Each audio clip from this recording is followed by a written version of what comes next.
So guys, for the first step, you want to head over to search and type in CMD. Now you want to run it as administrator. And then click on yes. And then once you run this, you want to type in sfc /scan now, and then click on enter.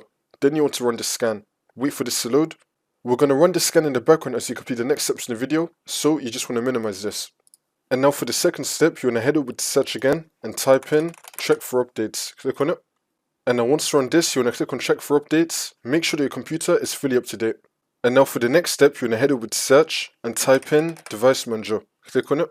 And then once you run this, you want to expand display adapters.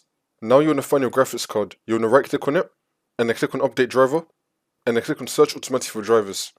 Make sure that you have the best drivers for your device installed. I'm also going to be leaving down below 3 links for NVIDIA, AMD and Intel. You want to download the software that comes with your graphics card. For me I have an NVIDIA graphics card, so I'll go to NVIDIA app.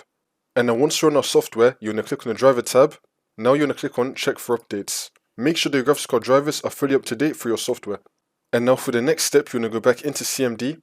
And then once you're on this, you want to type in DISM /online /cleanup -image /restore health. Click on enter again. You now want to run this scan as well. Wait for this to load. And then once you complete the scan, for the last step, you just want to restart your computer. And then the problem should be fixed.